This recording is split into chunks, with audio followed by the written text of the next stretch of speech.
మాకెంతో సహవాసంగా కలిసిమెలిసి పెద్దయ్య గారితో చక్కటి సహవాసం కలిగినటువంటి కుటుంబం. చాలా ప్రతి సంవత్సరం అక్కడికి వచ్చాను. కొన్ని సంవత్సరాలు మట్టి కూడా నేను పెరవలు రావడం లేదు, కొద్ది ఖాళీ లేక.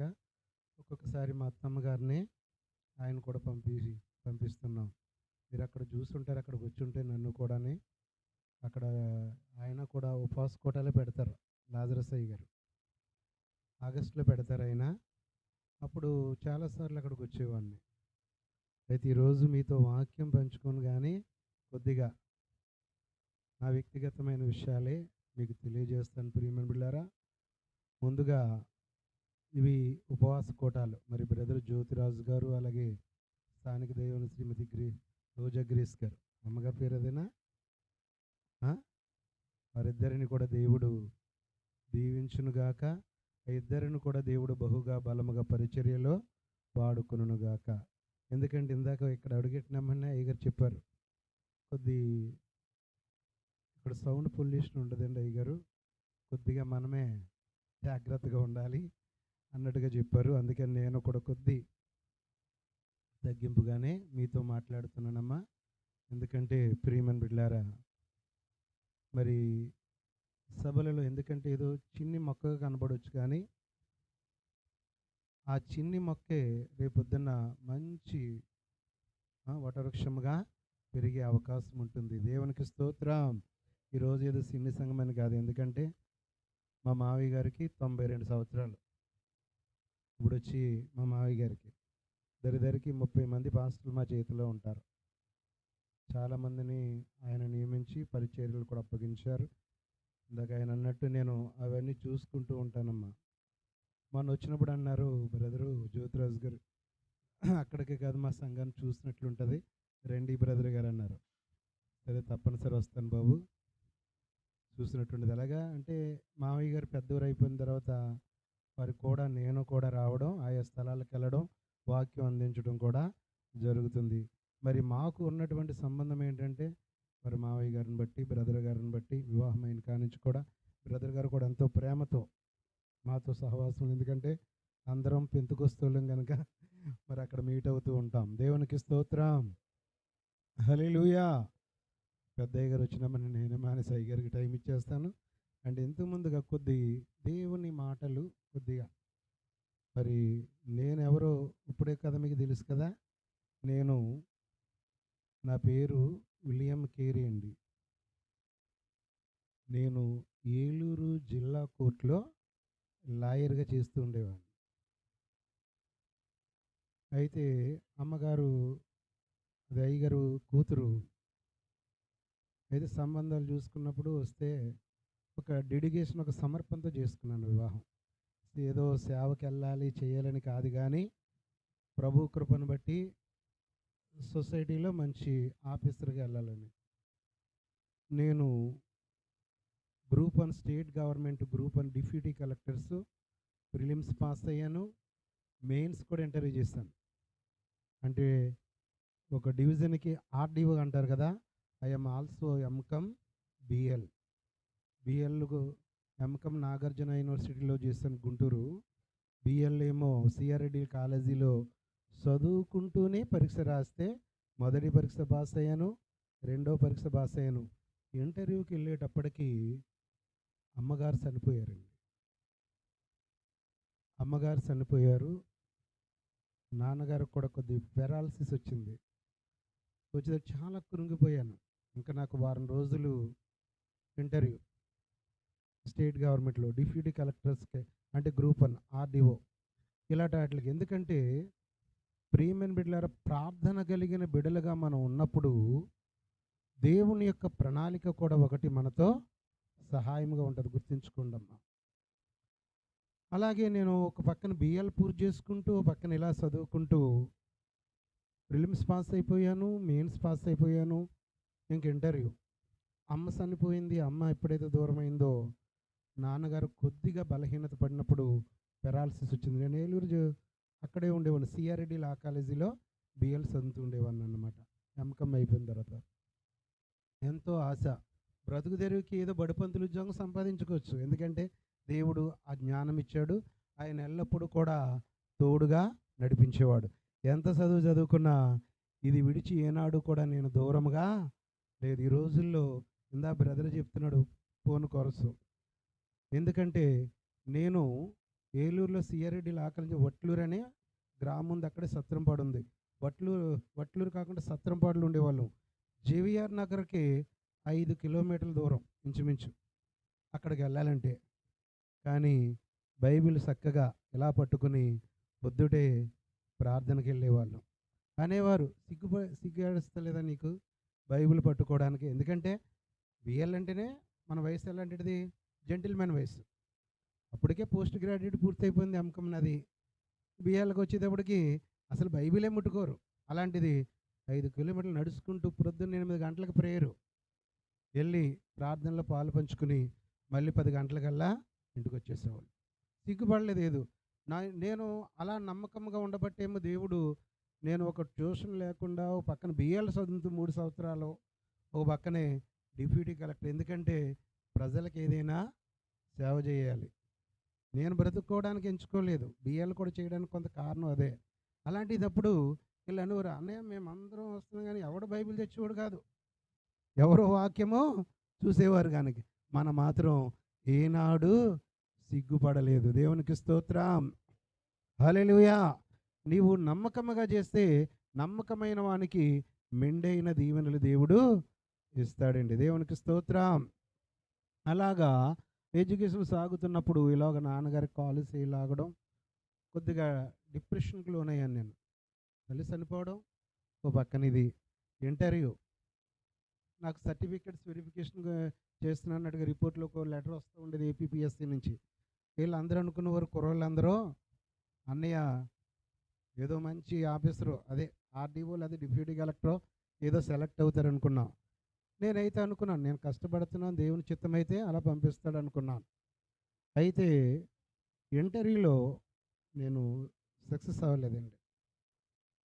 ఇంటర్వ్యూలో ఫెయిల్ అయ్యాను. ఎందుకంటే ఇటు మానసికంగా అటు నా తల్లిని పోగొట్టుకున్న బిడ్డగా ఉన్నాను, పక్కన నాన్నగారిని చూసుకోవడం. మాదైతే రావులపాలెం నడిపొడ్డు మా ఊరు, పక్కనే మా మామయ్య గారి దేవరపల్లి.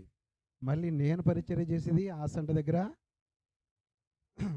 శేషంశెరువు అని ఒక ఊరు ఉంది, అక్కడ చేస్తున్నానండి. నేను కూడా నాన్నగారి మీద మామయ్య గారి మీద డిపెండ్ అవ్వకుండా మా మిస్సెస్ నేను కూడా అక్కడే ఒక 5 సెంట్లు భూమి కొని, పాత సెర్చ్ ఉండగానే ఒక కొత్త సెర్చ్ కట్టి ఒక 40 లక్షలు పెట్టి అక్కడ పరిచర్య చేస్తున్నాను. అయ్యగారు కూడా ఉంటే ఇవన్నీ కూడా చూసుకున్నాం. అయితే ఇలాగా ఈవిడేమన్నారు, మరి నేను ఒక సమర్పణ అది చెప్తే మీరు ఇంకొకలాగా అనుకుంటారు కానీ నేను డిగ్రీలో ఉన్నప్పుడే సమర్పణ చేసుకున్న వివాహం అది.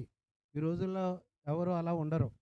ఎలాంటిదంటే నా వివాహము చెప్తున్నాను మీకు, భర్త చనిపోయి పిల్లలు ఎవరూ లేనటి వారికి లైఫ్ ఇవ్వాలనే సంకల్పం. ఎప్పుడు డిగ్రీ చదువుతున్నప్పుడు దేవుళ్ళు అనుకున్న మాట. అర్థమవుతుందా? నా మాటలు మీకు అర్థమవుతున్నాయా? అందరూ వివాహాలు చేసుకుంటారు, నాది ఆ సమర్పణ కాదు.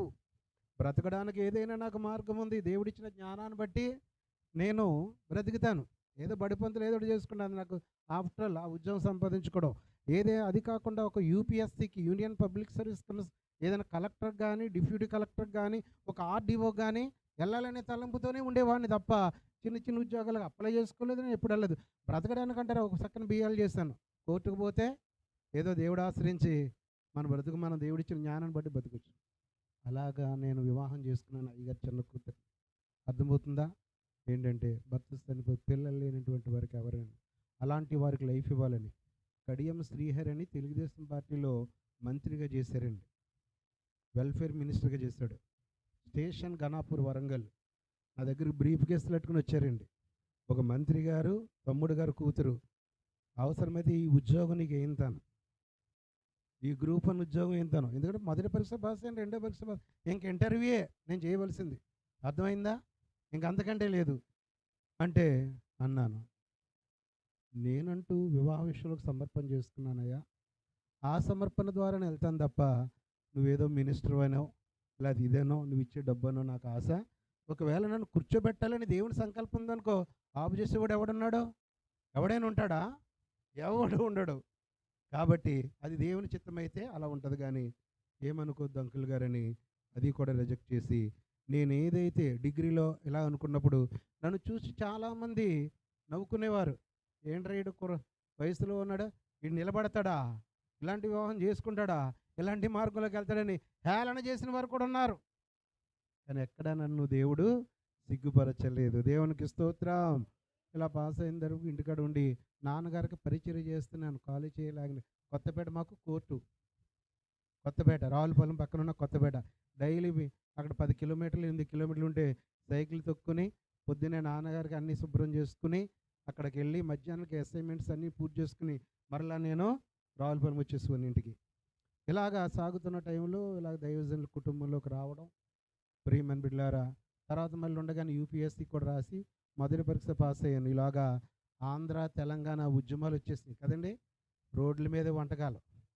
ప్రిలిమ్స్ పాస్ అయ్యి మెయిన్స్ రాద్దామంటే హైదరాబాద్ పోయి నాకు అవకాశము రాలేదు. అడ్డుగోడగా అయిపోయిందండి ప్రయాణం. అడ్డుగోడగా అయిపోయింది. ఇక్కడ వారు అక్కడికి కానీ అక్కడ వారు ఇక్కడికి కానీ అసలు ప్రయాణాలు చేయగలిగామా? రోడ్డు మీద వాలీబాల్ ఆడేవారు, రోడ్డు మీద వంటలు చేసేవారు. తెలంగాణ విడిపోవాలని ఆ రోజుల్లో అంతగా ఆ టైంలో ఉండి చాలా ఇబ్బంది పడి ఫోన్లో దేవుని చిత్తం కాదనుకుని మానేశాను. ఇంకా దేవుడు చేసిన కార్యం కూడా చెప్తున్నాను. తర్వాత బ్యాక్లాగు ఎంపీడీఓ పోస్టులు ఏదో ఆడతా పాడతా రాశాను. ఆడతా పాడతా ఎంపీడీఓ పోస్టులు మండలం ఆఫీసర్గా రాస్తే బ్యాక్లాగ్లో సెలెక్ట్ అయ్యాను నేను. కానీ ఎక్కడున్నాను? మేము పరిచర్య చేస్తే తుమ్మలపాలెం, ఇక్కడ మునిపల్లి ఎలాగో అక్కడ తుమ్మలపాలెం నేను పరిచర్య చేస్తుంటే నాన్నగారిని కొద్ది చెల్లైన వాళ్ళని పెట్టేసి నేను కొద్ది నెలల పాటు అక్కడ ఉండిపోయాను. ఈలోగా నాకు ఇంటర్వ్యూ కార్డు వచ్చింది. అంటే దానికి బ్యాక్లాగ్ ఇంటర్వ్యూలు ఉండవండి. ఆ లెటర్ వచ్చినామని వెళ్ళడమే. వెళ్తే వాళ్ళు సర్టిఫికేట్ వెరిఫికేషన్ చేసి ఉద్యోగం ఇచ్చేస్తారు. అయితే మా నాన్నగారికి తెలియకుండా అది ఏం చేశారు, పంకుపేటలో పడేసాడండి. పడేస్తే ఒక రోజు నేను పుస్తకాలు అన్నీ కూడా ఒప్పుడు చేసుకుంటే చెదలు పట్టేసినట్టు చూస్తుంటే ఆ లెటర్ దొరికింది. వాళ్ళకేం తెలియదు, చదువు లేని వాళ్ళు. అప్పుడు అనుకున్నాను అనమాట, నేను ఇంత తాపత్రపడదు కానీ దేవుని సంకల్పం ఇదై ఉన్నప్పుడు మనకి ఇక్కడ వెళ్ళడానికి ఇష్టమవుతుంది. చూసారా, అలా కూడా ఎంపీడీఓకి సెలెక్ట్ అయ్యి కూడా నేను పాస్ అయ్యి కూడా అది కూడా తెలియక మరుగుపరిచే సమయము వచ్చిందండి. దేవునికి స్తోత్రాలు చెప్పండి. హల్లెలూయా. ఎందుకు చెప్తున్నానంటే దేవుని సంకల్పం ఉంటే పెంట మీద ఉన్నవాడిని సింహాసనం మీద కూర్చుండబెట్టే గొప్ప దేవుడు. అవసరం మీద అక్కడ ఉన్నవాడిని కింద కూడా. కానీ దేవుని కృపను బట్టి మాకు ఏ కొదవ లేదండి. ఎందుకంటే పెట్టే స్థితిలోని ఇచ్చాడు మా మావయ్య గారిని బట్టి. అన్నీ కూడా మా పరిచర్య చూస్తే మీరు ఆశ్చర్యపడతారు. దేవరపల్లి వీళ్ళందరూ వస్తారు. ప్రియమైన బిడ్డలారా, 3 ఎకరాల కాంపౌండ్ చక్కగా మాకు మంచి పరిచర్య జరుగుతుంది. ఏలీ గారంటే ఐపీసీలో మంచి పేరు కలిగిన వ్యక్తి. వారిని బట్టి ఈరోజు మేము కూడా స్థితి అనిపిస్తున్నాం. అలాగా ఆ ఎండ అయిపోయేటప్పటికి ఇంకా మ్యారేజ్ చేసుకుని అన్నారు, ఇంకెక్కడికి వెళ్ళొద్దు. ఆఖరు మాట, మీరు లాయర్గా కూడా వెళ్ళొద్దు అన్నారు మా మావయ్య గారు. పక్కనే కొత్తపేట. ఎందుకో తెలుసా? 2 నావల మీద అడుగేయకూడదు. వేసామంటే ఎక్కడ ములుగుతామో మనమే తెలియదు. అలా వదులుకుంటేనే. చూడండి, నేను బ్యాచులర్ని, స్టిల్ బ్యాచులర్ని. మంచి యవ్వనంలో ఉన్న కుర్రవాడిని అన్నారు. మా అమ్మాయిని పెళ్లి చేసుకోవాలంటే ఆ సమర్పణ ఏది వదిలేసుకుంటేనే, నువ్వు వస్తేనే మ్యారేజ్ చేసుకున్నారు. ఏది ఒక సమర్పణ చేసుకుంటే నేను అప్పుడు మొత్తం లా కూడా వదిలేసి, లాయర్గా కూడా వదిలేసి, అప్పుడు వాళ్ళు చెప్పినట్టుగా ఆమెను పెళ్లి చేసుకుని అప్పటి నుండి ఇప్పటికి వరకు నాగటి మీద చెయ్యి వేసినట్లు మరలా ఆ సరౌండింగ్ కానీ ఆ చుట్టుపక్కలకు కానీ నేను వెళ్ళకుండా దరిదరికి నేను సేవలోకి వచ్చి మరి 21 సంవత్సరం అవుతుంది సేవలోకి వచ్చి. అప్పటి నుండి మామయ్య గారికి తోడుగా, ఎందుకంటే ఇప్పుడు ఆయనకి 92 సంవత్సరాలండి. ఎవరికి? మా మామయ్య గారికి 92. ఇప్పటికీ కూడా చక్కగా మాట్లాడతారు, చక్కగా నిలబడి ప్రసంగించి దేవుని బలము చేత ఆయన వాడుకుంటున్నారు. దేవునికి స్తోత్రం. కనుక ప్రియమైన బిడ్డలారా, ఇలాగ మా పరిచర్య సాగుతుంది. దేవుడిచ్చిన సంకల్పాన్ని బట్టి మేము కూడా పరిచర్యలో ముందుకు వెళుతున్నాం. దేవునికి స్తోత్రం. హల్లెలూయా. అయితే ఇది ఇక్కడికి వచ్చిన తర్వాత తెలిసింది నాకు, ఉపవాస కూటాలు నిన్న నుంచే మొదలైనవి అన్నారు కనుక మరి ఉపవాసము మీ అందరికీ తెలుసు కదా. మరి ప్రియమైన బిడ్డలారా, మరి వచ్చిన దైవజనులు కూడా చక్కని మీకు వాక్యాన్ని అందించుంటారు. మరి గత దినము, ఈ దినము కూడా కదండి, ఈ దినము మరి లాజర్ అంకుల్ గారే వాక్యం అందించారని సెలవిస్తున్నారు. అయితే ఒక్క మాట మీతో, ఒక మాట రెండు మాటలు చెప్పి నేను పెద్దయ్య గారికి సమయం ఇచ్చేస్తాను. అయితే ఉపవాసము ఎన్ని మాటలు ఉన్నాయి చెప్పండి? ఎన్ని మాటలు ఉన్నాయి? ఉపవాసం ఎన్ని మాటలు ఉన్నాయి నాన్న చెప్పండి? ఉపవాసం అంటే మరి అర్థం ఏంటి? ఎందుకు ఏర్పాటు చేసుకుంటాం అమ్మా? ఎందుకు ఉపవాసం అంటే అర్థం చెప్పే ముందు చెప్తున్నాను. నా ఇంటి దీపం నీవే అని తలచి, నా హృదయం నీ కొరకై పదిలపరచితి. నా ఇంటి దీపం నీవే అని తలచి, నా హృదయం నీ కొరకై పదిలపరచితి. ఆరిపోయినా నా వెలుగు దీపము, ఆరిపోయినా నా వెలుగు దీపము, వెలిగించుము నీ ప్రేమతో ప్రభువా, వెలిగించుము నీ ప్రేమతో. ఎన్ని దలచినా ఏది అడిగినా జరిగేది నీ చిత్తమే ప్రభువా, జరిగేది నీ చిత్తమే. మరి ఎందుకు దైవజనులు ఇంత ప్రయాసపడి చిన్ని మందగా ఉన్నా, మాది కూడా ఏదో పెద్ద సంఘం కాదు, తుమ్మలపల్లి చిన్ని సంఘం, ప్రియమైన బిడ్లారా, ఒక 5 సెంట్లు కట్టిన సంఘం అది. అయితే ప్రియమైన బిడ్లారా, ఉపవాసం ఎందుకు ఏర్పాటు చేస్తారో తెలుసా దైవజనులు? ఇప్పుడు పెట్టుకుంటాం, మరలా వచ్చే 2027 ఇదే దినాల వరకు కూడా ప్రార్థనలు నడుస్తాయి. 52 వారాల్లో కూడా నడుస్తాం. కానీ ఎలాగుంటున్నాం? పెంతుకొస్త అనుభవంలో ఉంటున్నామా, చల్లారిపోయిన అనుభవంలో ఉంటున్నామా అనేది జ్ఞాపకము చేసుకునుచు, చల్లారిపోయిన దీపాలను, ఒడిగట్టిన దీపాలను మరలా తిరిగి వెలిగించుట కొరకే దైవజనులు చేసే పరిచర్య ఇది. దేవునికి స్తోత్రాలు చెప్పండి. చెప్పలు కూడా దేవుని నామమున పరీక్షలు. అర్థమవుతుందా? అందుకని ఈ ఉపవాస కూడికలు మనం ఏర్పాటు చేసుకున్నాం. గత సంవత్సరం ఒకవేళ మన కుటుంబంలోనే జరిగిన సంఘటనలు, అయ్యా నా కుటుంబంలో నా బిడ్డ కొరకు ఇది ఉంది, లేదా నా కుటుంబంలో ఒక శుభకార్యం కొరకు ఉంది, లేదా నా మొక్కుబడి ఇది ఉంది, నేను పొందానా లేదా అనేది కూడా పరిశీలన చేసుకునే, పరీక్షించుకునే దినము కూడా ఏదండి? నువ్వు పొందావా లేదా? అర్థమవుతుందా? నువ్వు పొందావా లేదా? నువ్వు అనుభవించగలుగుతున్నావా? ఇంకా అనుభవించలేకపోతే ఎక్కడ నేను పడిపోతున్నాను, నిలబడలేకపోతున్నాను, స్థిరపడలేకపోతున్నాను అని జ్ఞాపకము చేసుకునే కోటాలండి. దేవునికి స్తోత్ర, హల్లెలూయా. కనుక ఈ ఉపవాస కూడికలు ఏదో దైవజనులు డబ్బు ఉన్నదనో, లేకపోతే ఏదో కామన్గా ప్రతి సంవత్సరం పెడుతున్నామనే సందర్భము కాదు, కానీ మన చల్లారిపోతున్న హృదయములను ప్రభు ప్రేమలో, క్రీస్తు ప్రేమలో వెలిగించుకునే సందర్భోచితమైన ఒక పండుగ దినములు. దేవునికి స్తోత్ర, హల్లెలూయా. అందుకనే ఉపవాసము అంటే అర్థం ఏంటండి? ఉపేక్షించడం. తర్వాత తర్వాత ఏముంది అక్షరం? పా. పరీక్ష చేసుకోవాలంట కనిపెట్టుకొని. తర్వాత ఏముంది? సావుందా? ఏముందండి? వాక్యముతో ఉపేక్షించి. ప్రియమైన బిడ్డలారా, పరీక్ష చేసుకుని దిద్దుబాటు చేసుకునే కోటాలి తెలుసా మీకు? ఉపవాస కోటాలంటే ప్రభు సన్నిధిలో ఏంటండి? పరిశీలన, దిద్దుబాటు చేసుకునే, నేను ఎంతవరకు ఆత్మీయంగా ఉన్నాను సంఘానికి, నా కుటుంబం ఎంత పునాదులుగా ఉన్నది సంఘానికి, నేను ఏం పొందాను, ఏమి పొందలేకపోతున్నానని నీవు పరిశీలన చేసుకునే సందర్భం కలిగిన కూడికలివి. చూడండి, అంటే ఉపేక్షించుకోవడం, పా అంటే పరీక్షించుకోవడం, వా అంటే వాక్యముతో. ప్రియమైన బిడ్డలారా, సా అంటే ఏంటండి? సహవాసముతో. అంటే ఈ 4 అక్షరాలను బట్టి నీవు అనుకున్నది పొందుకుని ముక్తి మార్గంలో నడుచుకునే సందర్భం ఏంటండి? ఉపవాసము. ఇప్పుడు చెప్పండి మీరందరూ. ఉపేక్షించుకోవాలంట, పరీక్ష చేసుకోవాలి. ఎవరు?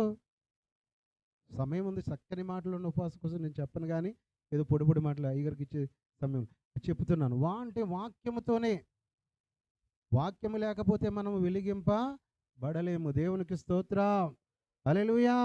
సహవాసముతో ముక్తిని పొందే మార్గము కూడా ఉంది. అందుకని ఉపవాసము ఎంతో అద్భుతమైన పండుగలు. దేవునికి స్తోత్రం. కనుక పరీక్ష చేసుకోవాలి. గత సంవత్సరం ఇదే రోజుల్లో నువ్వు ఎలా ఉన్నావు? ఎలా అభివృద్ధి పొందావు? లేదా అభివృద్ధి పొందలేవేమో. ఇంకా నీ జీవితంలో మెట్టలు పర్వతములు ఎదురయ్యి సమతలమైనటువంటి ఆశీర్వాదములు పొందలేకపోతున్నావేమో. కానీ నీ ప్రభు అలాంటి వాడు కాదు. ప్రతిదీ కూడా మన ఎడల నెరవేర్చేవాడు. దేవునికి స్తోత్రం, హల్లెలూయా, హల్లెలూయా. అందుకని ప్రియమైన బిడ్డలారా, ఇంకా అంటున్నప్పుడు లోకం అంటే మీకు అర్థమవడానికి చెప్తున్నాను. నేను వాక్యంలోకి వెళ్ళడం లేదు, సమయం లేదు కనుక. అయితే ప్రియమైన బిడ్డలారా చూడండి, లోకంలో సపోజు అంగన్వాడీ ఉంటుంది, లేదా టీచర్స్ ఉన్నారు, ఇండస్ట్రీలో ఉన్న వాళ్ళు చాలామంది ఉన్నారు, ప్రభుత్వ ఉద్యోగులు ఉన్నారు. ఒక్కొక్కసారి స్ట్రైక్ ఎందుకు చేస్తారండి? స్ట్రైక్ అంటే నిరాహార దీక్ష చేస్తారు కదా. ఎందుకు చేస్తారు? కోరికలు బట్టే కదా. మాకు జీతాలు పెంచుతానన్నావు, నువ్వు మాకు పెంచలేదు. వాగ్దానం ఇచ్చావు, అది నువ్వు నెరవేర్చలేదు. కనుక ఆ వాగ్దానాలు నెరవేర్చే వరకు మేము స్ట్రైక్ చేస్తున్నాం అని కొద్ది రోజులు చేస్తారు. వాళ్ళందరూ చేసేటప్పటికి ప్రభుత్వం దిగొస్తుందా లేదా? పోనీ అన్నీ చేయకపోయినా కొన్ని అయినా చేస్తుందా లేదా? మరి లోకములో ఉన్న ఈ స్ట్రైకే మనం ప్రభుత్వాన్నే దడదల్లాడిస్తుంటే, మరి నిజముగా ప్రభు బిడ్డగా నీ అవసరత ఏమైందో, నీ అక్రత ఏమైందో, నీ కుటుంబం అవసరత ఏమైందో, నీ బిడ్డల అవసరత ఏమైందో బాగుగా ఎరిగిన నీవు ప్రభువులో ఒక ఉపవాసముతో ప్రభువుని వేడుకున్నప్పుడు, అది ఉద్యోగమైన, పెళ్ళైన, శుభకార్యమైన ఏదైనా సరే, నీ ఎడల సమస్తమును కూడా ఆశీర్వాదకరంగా దేవుడు మార్చివేస్తాడు. దేవునికి స్తోత్రాలు చెప్పండి. చెప్పలు కూడా దేవుని నామయపరచుకుంటాం. ఉపవాసములో ఉన్నటువంటి గొప్ప కార్యం అది.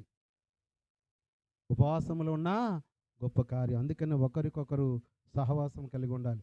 నేను ఏలూరులో చదువుకునేటప్పుడు బిఎల్లో, నేను ముగించేస్తున్నాను చెప్పి బాకీ ఇచ్చేస్తాను అయ్యగారికి. అయితే అక్కడ ఒక విధవరాలు ఇంట్లో ఉన్నాం మేము.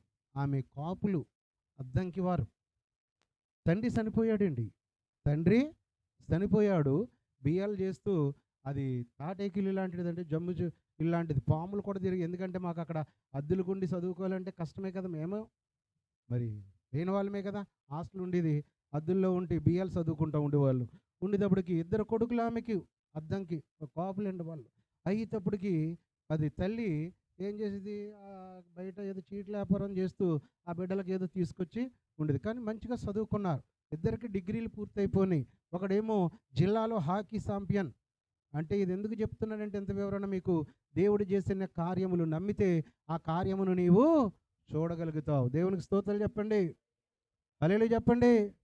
ఎలా చెప్తారు? మీ శక్తి కొలది హల్లెలూయా చెప్పండి 2 చేతులైతే. హల్లెలూయా. అలాగా ఉండేదారు. మేము కూడా అప్పుడప్పుడు హాస్టల్లో ఉండి, మాకు బిఎల్ హాస్టల్ అంటే రాజుల భోజనం లాంటిది. ఎందుకంటే జనాన్ని తక్కువ ఉంటాం, భోజనం ఎక్కువ ఉంటుంది మాకు అక్కడ. అందుకని ఆ తల్లి గారికి కూడా మేము ఏం చేస్తున్నామంటే, సాయంత్రం పొద్దున్న ఒకసారి క్యారీ బ్యాగ్లో కొంత భోజనం తీసుకొచ్చేవాళ్ళం. తీసుకొచ్చి అక్కడ ఉండేటప్పుడు ఆ తల్లి పాపం ఏదో ఉంటాయి, 2 బిడ్డలని చదువులు అయిపోయి ఖాళీగా ఉన్నారు, ఏ ఉద్యోగం లేదు. అప్పుడు ప్రయత్నాలు చేస్తున్నారు. తీరగన్న గోపురం లేదండి, తీరగన్న గుడి లేదు. అంటే మన ప్రభు యేసయ్య దగ్గరికి రాలేదు. మేము పొద్దున్నే చీకటితో లెగిసి మోకాళ్ళ మీద ప్రార్థన చేసుకుని, అక్కడ మాకు అమ్మ బాబా అదొక మినీ ప్రపంచం. 4 ఊర్ల నుంచి, 4 జిల్లాల నుంచి వచ్చి చదువుకునే వాళ్ళమే కదా. నేనైతే ప్రతి బుధవారం మా రూమ్లోనే స్టూడెంట్స్ ప్రేయర్ పెట్టేవాడిని. బుధవారం కానీ గురువారం కానీ అక్కడ స్థానికంగా ఎవరైనా దేవుని నమ్ముకున్న ఆఫీసర్ గారు ఎవరైనా ఉంటే, అది వాక్యములో బాగా ఎవరైనా ఉంటే వారిని తీసుకొచ్చి మా రూమ్లో ఏం చేసేవాళ్ళంటే, ఆ పీజీ చేసేవాళ్ళని, ఆ డిగ్రీ చేసేవాళ్ళని, మా బిఎల్ చేసేవాళ్ళు ఎవరైనా దేవుని నమ్ముకునే వాళ్ళు ఉంటే చక్కగా ఇలాగే ఒక గదిలో మేము ఏం చేసేవాళ్ళు, దేవుని నామాన్ని మహిమపరుచుకునేవాళ్ళం. అలాగా బలపడేవాళ్ళం. అక్కడ ఉన్నప్పుడు మాకు ఇంక అమ్మ నాన్న ఎవరున్నారండి, మనం ఊరు కాని ఊరు, ప్రజలు కానీ ప్రజలు. కానీ దేవుడే మనకు దిక్కన్నట్టుగా రూమ్లో మేమందరం ప్రార్థన చేసుకునేవాళ్ళం. ఏమో ఈరోజు అందుకనే దేవుడు మమ్మల్ని ఎలా నిలపడం, అది కూడా కాదు, తల్లిదండ్రుల ప్రార్థన కూడా. అయితే ఆ కుర్రోడు అంటే, రోజు మీరు ప్రార్థన చేస్తూ ఉన్నారు, ఒక్కొక్కసారి ఏడుస్తూ ప్రార్థన చేస్తున్నారు, కారణం ఏంటి, కారణం ఏంటి ఆ? అంటే అప్పుడు ఇలాగే కూర్చుంటే ఒక రోజుని, అన్నా నిజంగా మీ దేవుడు అంత గొప్ప దేవుడా, దేవుడు నిజంగా కార్యాలు చేస్తాడా, ఉద్యోగ ప్రయత్నాలు చేస్తున్నా అన్న, తిరగని గుడి లేదు, తిరగని గోపురం లేదు, అక్కడే దగ్గరే మన అష్టగోడలో ద్వారకా తిరుమల, తెగలిపోయి మొక్కేసుకునేవారట. ఉంటే ఇలాగ కష్టం చెప్పాడు. మరి బైబిల్ చదువుతావా నువ్వు అన్నాను నేను. బైబిల్ ఎప్పుడు చదవలేదని అన్నాడు. కొన్ని చదువు చూడు, కొన్ని మొట్టమొదటి నుంచి అంతవరకు చదవట్లేదు కానీ రోజు ప్రభు ఈ రోజు వాక్యం చదవాలనుకుంటున్నాను, ఏం బయలుపరుస్తావో అని. అలాగే బైబిల్ తెరిచినే చదువు ముందు అందాక, ముందే మనం కంగారు పెట్టకూడదు కదండి. అలా చదువుకునేటప్పటికి మంచి మంచి వాక్యాలు అతనికి ఎదురైనాయి, దేవుని కృపను బట్టేది. ఎదురయ్యేటప్పటికి కొద్దిగా బలపడ్డం ఉండేటప్పుడు అప్పుడు అన్నాను, దేవుడు కార్యం చేస్తాడు నాన్న, నువ్వు మాతో ప్రార్థనకు వస్తావా, మేము 8 గంటలకు వెళ్ళిపోతాం పొద్దున్న, మరి వస్తావా నువ్వు అంటేని, ఒక 7 వారాలు రా, నీకు నచ్చితేనే తర్వాత ప్రార్థనకు రా అన్నాను. అని దేవుడికి అప్పటికే ఇతను ఏం చేశాడంటే, ప్రియమైన బిడ్డలారా, పోలు ఎస్ఐ పోస్టులు పడినాయి జిల్లాలో, మన అష్టగోదావరి అప్పుడు ఉమ్మడి జిల్లా కదండి ఇది, పడింది. ఒకే ఒక పోస్ట్ ఉంది, సివిల్ ఎస్ఐ. సివిల్ ఎస్ఐ ఒకే. దేవుడు చెప్పిన కార్యాలు చెప్తున్నాను. తండ్రి లేడు, తల్లి చూస్తేనేమో అరకొర, బిడ్డలేమో అందొచ్చారు కానీ దేనికని వెళ్ళడానికి కూడా లేదు. దేవుడు చెప్పే ఒకసారి దేవుడిచ్చే జ్ఞానం కూడా దేవుని కార్యాలు ఎలా జరిపిస్తాయో అని. ప్రియమైన బిడ్డలారా, కుర్రోడు ఎప్పుడైతే మనతో స్నేహమయ్యాడో మాతో ప్రార్థనకు రావడం మొదలుపెట్టాడు. ఒకసారి విసిగ్గా ఉండేది, ఆ పాటలేంటి, అదేంటి, ఇలాగేంటి అనుకోడు. అయినా సరే అందరూ చదువుకున్న వాళ్ళం కాబట్టి మాతో కలిసి ఉండేవాడు. ఉండేటడికి లాగెతను ఎస్ఐ ఎగ్జామ్ రాశాడండి. ఏం చేశాడు, ఎస్ఐ ఎగ్జామ్ రాశాడు. రాసేటప్పటికి ఒకే ఒక పోస్టు సివిల్, కనమైన రిజర్వ్ పోస్టులు ఉన్నాయి అన్నీ కూడా ఉంటే, ఎస్ఏ దానికి ఇతను జిల్లాల హాకీ ప్లేయరు, మంచి ప్లేయరు. అయితే అలాగైనా సరే వస్తుందో రాదు అనేటప్పటికి అప్పుడు మనకి ఐజీ కేరళ, నేను అప్పుడు ఆయన ఇంటర్వ్యూలు ఇవన్నీ చూసుకోని పేపర్లో చదువుకున్న వాళ్ళం కదా, అదేదో మనం కూడా కాంపిటీషన్లో ఉన్నాం, ఏదైనా ఉంటే తప్పని క్యాచ్ చేసేవాళ్ళు. ఉండేటప్పటికి అప్పుడు అన్నాను, మరి నాయన ఆయన ఐజీగా ఉన్నారు కాబట్టి నువ్వేం చేస్తావంటే, ఏం లేదు, ఆయన క్యారెక్టర్ ఎలాంటో తెలియదు కానీ ఆయన అనుభవాలు చెప్పాడు, హిందూ పేపర్లో చూశాను, నువ్వేం చేస్తావంటే నువ్వు పరీక్ష రాసావు, రేపు మాపు నీకు ఇంటర్వ్యూ వస్తుంది కనుక ఒక్కసారి ఆయన్ని ఎలాగైనా కలుసుకోవడానికి ప్రయత్నం చేయి. ఆయనది ఏదైనా ఒక మొమెంటు, దేవుని వాక్యం ఏముందంటే, మనము ఘనమైన వారి దగ్గరికి వెళ్ళినప్పుడు ఒక బహుమానాన్ని పట్టుకుని వెళితే ద్వారాలు తెరవబడతాయి. ఎందుకంటే అందరిలో మనల్ని కేకేస్తారు కదా అక్కడికే కదండి, అయ్యా నేను ఇదిగో ఆయనకి బహుమతి ఇద్దామని వచ్చానంటే ఏం చేస్తారు, కబకబా డయాస్ మీదకి ఎక్కింటారు. అలాగని ఇతడికి పాపం హైదరాబాద్ వెళ్ళిపోయాడు. ఈయన వెళ్ళిపోయేటప్పటికి మంచి చక్కని ఆ పేపర్లో ఆయన ఫోటో పడితే ఆ ఫోటోని గీయించి ఓ పటం పెట్టుకుని వెళ్ళాడు. వెళ్ళేటప్పటికి భార్య కేరళ ఆయన, అప్పుడు ఐజీ పేరు దగ్గర మర్చిపోయాను నేను. అయితే పాపము ఇతను వెళ్ళేటప్పుడు గేట్ దగ్గర సెక్యూరిటీ వెళ్ళిస్తారేటి ఐజీ గారి దగ్గరికి. అప్పుడు వెళ్ళేటప్పటికి కార్లో వెళ్ళేటప్పటికి ఆ భార్య ఆయన వెళ్తున్నారంట. వెళ్తుంటే దాన్ని పెట్టాడు, సెక్యూరిటీ వెళ్ళిస్తలేదు. వెళ్ళిపోయేటప్పటికి వెళ్ళారు, చూసుకుని వచ్చేటప్పటికి భార్య కన్ను ఎవరి మీద పడింది, ఈ బాబు మీద పడింది. ఈ అద్దంకి శ్రీనివాస్ కాపుల కుర్రోడు అతని మీద పడింది. ఆ పడేటప్పటికి అదేంటి పొద్దున వచ్చినప్పుడు గేట్ దగ్గరే ఉన్నాడు, ఇప్పుడు ఎక్కడ ఉన్నాడు అని ఏం చేసింది, అయ్యా మరి అతను ఎందుకు వచ్చాడో అని ఐజీ గారితో చెప్పిందంట. ఎవరు ఎవరు భార్య చెప్పేటప్పటికి, ఏయ్ అక్కడ కుర్రాడు రేరమ్మ అని కేకేసాడట. కేకేస్తేని అప్పుడు గబగబా తీసుకెళ్ళేటప్పటికి ఏంటంటే, అయ్యా ఇలా నేను ఏలూరు నుంచి వచ్చానయ్యా, ఏలూరు నుంచి వచ్చాను, ఇదిగో నా పరిస్థితి ఇది, ఇదిగో మీరు మీ ఇంటర్వ్యూ చూస్తారు, మీరు ఐపీఎస్ ఆఫీసరు కనుక ఇదిగోనండి అయ్యా అని చక్కని మేముంటో ఫోటో అందించేటప్పటికి ఆయన ఇలా చూసి ఆలోచిస్తున్నాడు. పక్కన భార్య చూసి అన్నదంట, అబ్బా ఎంత అందంగా ఉన్నారండి మీరు ఈ ఫోటోలో, చాలా బాగుందండి ఈ ఫోటో అనేటప్పటికి పక్కన భార్య అనేటప్పటికి ఎలా ఉంటుంది ఆయనకి, థ్రిల్ అయిపోయాడు. ఏంటి ఆయన నీకంటే, ఏం లేదండి ఇలాగ నేను ఎస్ఏ రాశానండి, అన్ని ఈవెంట్లు బాగానే వచ్చానండి. మరి మీ దయ అంటేనే ఒకే పోస్ట్ అయ్యా మీ ఎస్టబడర్లో. ఇంక పోస్టులు ఏమీ లేవు, ఒకటే పోస్టు. సరే వెళ్ళు అని పంపించేసాడండి. వచ్చేసాడు. పాపం అతనికి కూడా ఆశ లేదు. కానీ ఈ కుర్రవాడు అందరి కొరకు ఎవరు ప్రార్థన చేస్తున్నాం? స్టూడెంట్స్ అందరూ ప్రార్థన చేస్తున్నాం. ప్రతి బుధవారం లేదా తప్పితే గురువారం ప్రార్థన చేస్తున్నాం. ప్రార్థన చేసేటప్పుడు ఒక రోజు ఎస్సీ వచ్చాడు వీళ్ళ ఇంటికి. ఎవరు వచ్చారు? ఎస్సీ వచ్చాడు. రేయ్, ఇక్కడ అద్దెకు శ్రీనివాస్ అంటే ఎవరో అన్నాడు. అనేటప్పటికి మరి ఎస్సీ వచ్చాడు, పోలీసుడు వస్తేనే మనకు ఎలా ఉంటుంది? కాకి డ్రెస్ చూసేటప్పటికి అంతే కుర్రాడు కంగారు వచ్చేసి బట్టలు కూడా తొడుక్కోలేకపోతున్నాడు, ప్యాంట్ కూడా తొడుక్కోలేకపోతున్నాడు. అప్పుడు అన్నయ్య ఎస్సీ వచ్చాడు అని బాబు ఏంటంటే, ఒరే బాబు నువ్వు రాసిందే టెస్ట్ అది కదా, వెరిఫికేషన్ ఏమైనా ఉన్నప్పుడు కూడా వస్తూ ఉంటారా, నువ్వేం కంగారు పడకంటిని. రేయ్, నేను ఎస్పీ గారికి రమ్మన్నారు అన్నారు. ఎస్పీ గారు అర్జెంటుగా రమ్మన్నారు అన్నారు. అనేటప్పటికి కుర్రాడు బాబు చెమటలు పెట్టేసి అయి పెట్టేసరికి భయపడకమ్మా ప్రార్థన చేస్తామని అందరూ ప్రార్థన చేసి ఆ కుర్రవాన్ని పంపిస్తే ఎస్పీ గారు చక్కగా పిలిచి బాబు కూర్చోరా అన్నాడట. ఎక్కడి నుంచి వచ్చింది ఆయనకి? ఐజీ గారి నుంచి వచ్చింది రిపోర్టు. కాపీ తీసుకొచ్చి ఇచ్చాడు. ఇచ్చేటప్పటికి ఏంటర్ బాబు ఏముంది ఈ కాపీ ఇస్తున్నారు ఏంటి అని భయపడి ఎస్పీ గారు, జిల్లా ఎస్పీ రాజు అయితే భయపడిపోతుంటేని ఏం భయపడకు, ఐజీ గారు ఎలా తెలుసు నీకు అన్నాడట. కూర్చోబెట్టి ఏమన్నాడు? ఐజీ గారు నీకు ఎలా తెలుసు అన్నాడు. అనేటప్పటికి నాకు తెలియదు సార్, ఆయన ముఖం ఎప్పుడు ఎరగను, మొన్న మాత్రం హైదరాబాద్ వెళ్ళానయ్యా అంటేని ఐజీ గారి నుంచి వచ్చిందిరా, యూఆర్ ఎస్ఐగా సెలెక్టెడ్ అన్నాడంట. దేవునికి స్తోత్రం, హల్లెలూయా. గుళ్ళు తిరిగాడు, గోపురాలు తిరిగాడు, తిరగని కొట్టను కొబ్బరికాయ లేదు, మొక్కుకున్న మొక్కు లేదో, 5 పైసలు ఖర్చు అవ్వలేదు. ప్రియమైన బిడ్డలారా, మోసకరమే ఏం లేదు. ప్రభువు దగ్గరకు వచ్చాడు, విన్నవించుకున్నాడు, ప్రార్థన సహవాసం దొరికింది.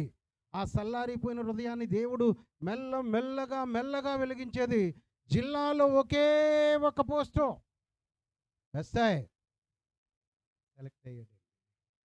ఇప్పుడైతే సెలెక్ట్ అయ్యాడు, తమ్ముడు కూడా డిగ్రీ అయినోడిని రిజర్వ్ ఎస్ఐ చేసేసాడు. మా రావులపాలెం ఎస్ఐగా వచ్చాడండి. రావులపాలెంలోనే మళ్ళీ సీఏగా ప్రమోట్ అయ్యాడు.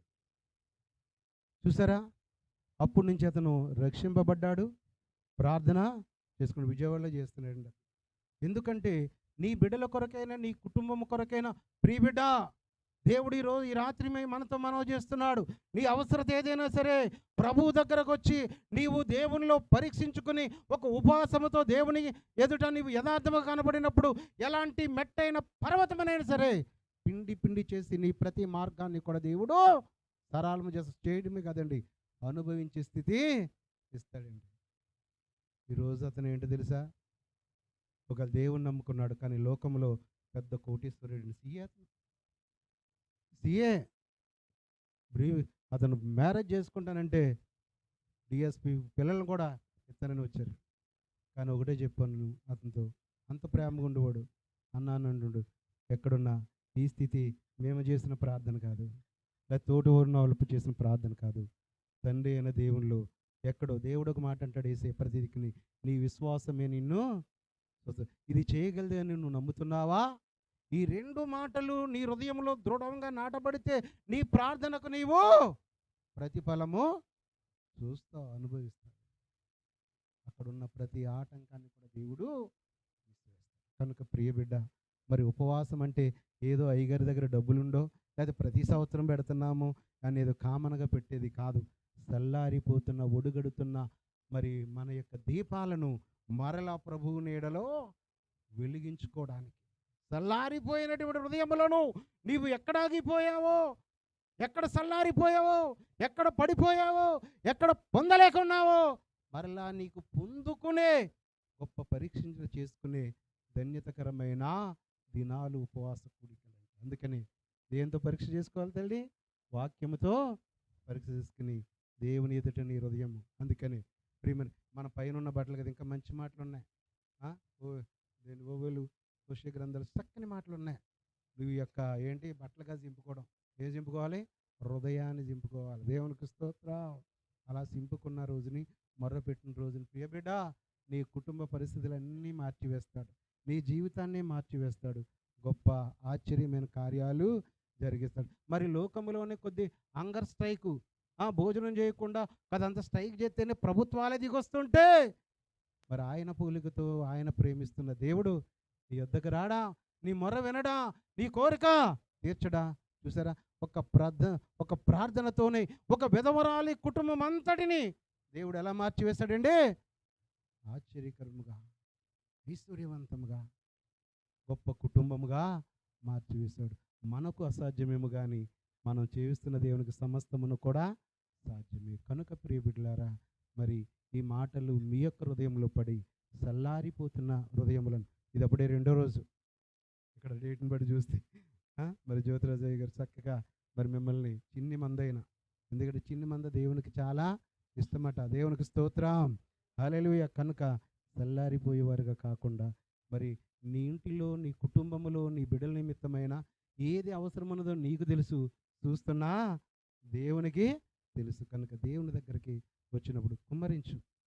నీ అవసరం ఏదైనా సరే ప్రియ బిడ్డ, ఇంట్లో బిడ్డలకు ఉద్యోగమా, వివాహమా, లేదా స్థలం లేదా, ఇల్లు కట్టుకోవాలా, ఏదైనా సరే, ఒకవేళ ఏదైనా రోగంతో బాధపడే వాళ్ళు ఉన్నారా, దుఃఖంతో బాధపడున్నారు, సమస్యతో ఏదైనా ఉన్నారా, చెప్పుకోలేని స్థితిలో ఉన్నా, ప్రభు దగ్గరకు వచ్చి నువ్వు చెప్పుకున్న రోజున నీ కష్టమంతటిని దేవుడు తీసివేసి ఒక నూతనమైన కార్యమును చేసి మనలందరినీ కూడా బలపరిచి స్థిరపరిచేవాడు మన తండ్రిని దేవుడు. కనుక ప్రియ బిడ్డలారా, ఈ మాటలు ఎరిగి, ఎందుకంటే సామాన్యులమైన మనలను మరి ఉన్నతమైన స్థలంలో నిలబెట్టేవాడు ఎన్నడూ సిగ్గుపడకుండా, ఈ దేవుని బిడ్డలురా, దేవుని నమ్ముకున్న బిడ్డలురా, దేవుని చేస్తున్న కుటుంబాలని అన్యులు బయట వారు కూడా చూసి నిన్ను తలగా చేస్తాడు తప్ప తోకగా చేయడు. అంత ధన్యత ప్రభువులో ఉంది. కనుక ఈ ఉపవాస కూడికలు నా కొరకే, ఈ 3 దినాలు నా కొరకే.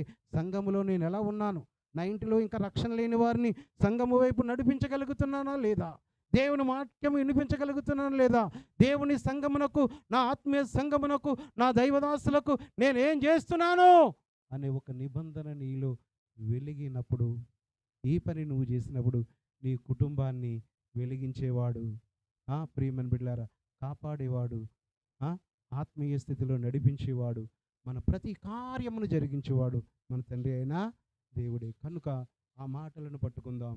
దేవుడు మన కొరకే దాసి ఉంచిన నిండైన దీవెనలు పొందుకుని ప్రభువులో మనము ముందుకు వెళ్దాం. అందుకని ఉపవాసం అంటే ఏంటి చెప్పండి? ఇప్పుడు అందరూ చెప్పండి. ఉపవాసం ఎన్ని మాటలు? 5 మాటలు. అంటే ఉపేక్షించడం, పా అంటే పరీక్షించుకోవడం, వా అంటే వాక్యముతో, సా అంటే సహవాసం కలిగి అందరం. ప్రియమైన బిడ్డలారా, ఈ మాటలను బట్టి మనం ఏదన్నో అది అనుభవిస్తూ దేవుడు మనకిచ్చిన త్రోవ, రక్షణ అనే భాగ్యములు, ముక్తిని పొందే మార్గములు దాగి ఉందని ఆ మార్గములు నడిపించగలిగే ధన్యత మీకు, మీ కుటుంబాలకి దేవుడు నిండారులుగా అనుగ్రహించునుగాక. ఈ కొద్ది మాటలు మీ హృదయం అనే పలక మీద లెక్కింపబడునుగాక. వినిన బిడ్డలందరినీ కూడా దేవుడు నిండారులుగా దీవించునుగాక.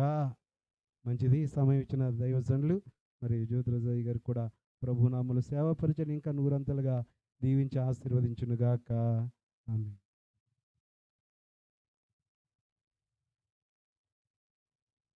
హల్లెలూయా, హల్లెలూయా. మరి దేవుడు మంచి దేవుడు, మరి పరిశుద్ధాత్మ దేవుడు అయ్యగారిని అభిషేకించి మంచి విలువైన మాటలు. ఆమేన్. హల్లెలూయా. ఎందుకంటే 40 రోజులు ఉపవాసం చేసిన ప్రార్థన వృధాగా పోదు. హల్లెలూయా.